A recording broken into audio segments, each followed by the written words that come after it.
नमस्कार, आप देख रहे हैं एमटीवी राजस्थान न्यूज और मैं हूं शमा सिंह पवार आपके साथ। जयपुर में आज बीजेपी ने अल्बर्ट हॉल से बड़ी चौपड़ तक तिरंगा यात्रा निकाली। ऑपरेशन सिंदूर की सफलता के बाद सेना के सम्मान में निकाली गई यात्रा में CM Bhajanlal Sharma, deputy CM दिया कुमारी समेत तमाम नेता शामिल हुए। अल्बर्ट हॉल से बड़ी चौपड़ तक निकली तिरंगा यात्रा का जामा मस्जिद पर अल्पसंख्यक समुदाय ने स्वागत किया। बड़ी चौपड़ पहुंचने के बाद बीजेपी प्रदेश अध्यक्ष मदन राठौड़ ने कहा, हमारी सेना ने 500 किलोमीटर पाकिस्तान में घुसकर रावलपिंडी से भी आगे जाकर हमला किया। पाकिस्तानियों ने तो सिर्फ फुलझड़ी छोड़ी, मैं भी फलौदी गया जहां उनकी एक मिसाइल आई, कुछ खास नहीं कर पाई। इससे उनका युद्ध कौशल पता चलता है। यात्रा से पहले अल्बर्ट हॉल पर सीएम ने कहा, पहलगाम के बाद देशवासियों के मन में जो ज्वार था उसे हमारे सैनिकों ने पाकिस्तान में बने आतंकी अड्डों पर हमला कर शांत करने का काम किया। यह समय बदला हुआ समय है। बीजेपी नेता अरुण चतुर्वेदी ने कहा कि भारतीय सेना द्वारा ऑपरेशन सिंदूर चलाकर आतंकियों की कमर तोड़ने का काम किया है। वहीं दिया कुमारी ने भी ऑपरेशन सिंदूर की प्रशंसा कर सेनाओं की वीरता को लेकर कहा कि हमें हमारी भारतीय सेना पर पूरा गर्व है। वहीं तिरंगा यात्रा पर राजस्थान के उप मुख्यमंत्री प्रेमचंद बैरवा ने कहा, हम अपनी सेना के काम के प्रति बेहद ही खुश हैं। देश में हमारे देश की भारतीय जनता पार्टी के द्वारा भारतीय सेना के शौर्य और मनोबल को बढ़ाने के लिए एक तिरंगा यात्रा निकाली जा रही है। उसमें डिप्टी सीएम दिव्या कुमारी जी, भजनलाल शर्मा व उनके कई अध्यक्ष शामिल है। कई लोग इतिहास के जानकार हैं, ये गोपाल जी भी जानकार हैं।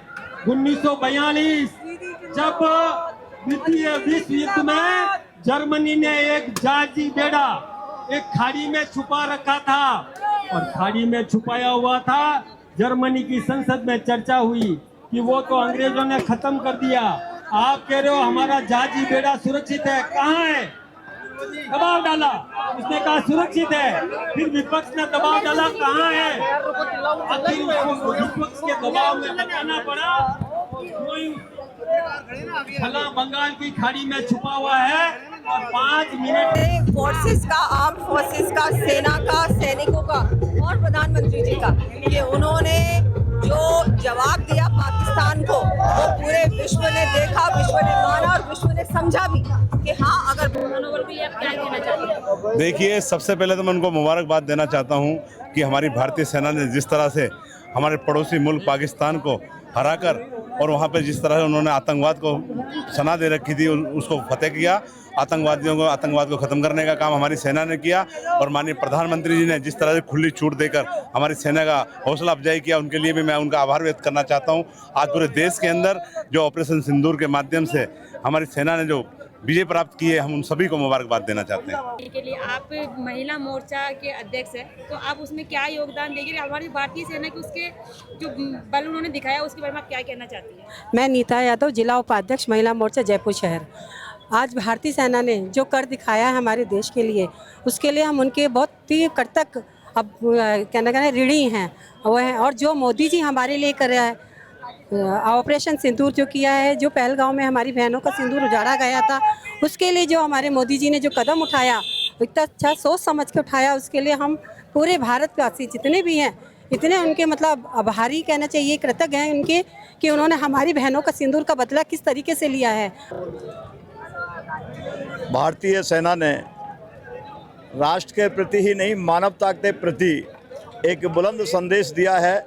केवल अपराधियों पर वार किया है, पाकिस्तान के नागरिक को भी मानवता के नाते मारने की आवश्यकता महसूस नहीं करी। पहली बार इस दुनिया के अंदर अपराधियों को मारने के लिए अपराधी के घर में जाकर के अपनी मानवता का दायित्व निर्वाह करते हुए आक्रमण करने का काम किया है। वरना तो दुनिया के अंदर जहाँ कहीं भी आक्रमण हुआ है, आम जन को भारी नुकसान होता है। भारत के सैनिकों ने, भारत के प्रधानमंत्री ने, भारत के राष्ट्रपति ने इस बार जिस तरीके से अपने राष्ट्र के प्रति दायित्व निर्वाह करने का संदेश दिया है कि हम मानवतावादी हैं, राष्ट्रवादी हैं, हम अपराधी को घर में जाकर के मारने का काम करेंगे। और जिस तरीके से अंतर्राष्ट्रीय स्तर पर अमेरिका ने राजनीतिक दबाव बना करके हमको दबाने की कोशिश की, उसका भी मुंह तोड़ जवाब दिया कि हम अपने फैसले अपना आप लेंगे। हिंदुस्तान के दूसरे मामलों के अंदर, हिंदुस्तान के अंदर के मामलों के अंदर अमेरिका या कोई दूसरा राष्ट्र इंटरफेयर करेगा, उसको किसी कीमत पर स्वीकार नहीं करेंगे। इस बार देश और दुनिया के लिए भारत ने अपनी ताकत, अपना संदेश इस तरीके से दिया है कि विश्व के अंदर भारत किसी के कब्जे में आने वाला नहीं है। दुनिया के सारे लोग भी आक्रमण करेंगे तो भारत झुकने वाला नहीं है। भारत ने विश्व गुरु बनने की तरफ एक नया आयाम खड़ा करने का इतिहास बना करके खड़ा कर दिया। जय हिंद, जय भारत।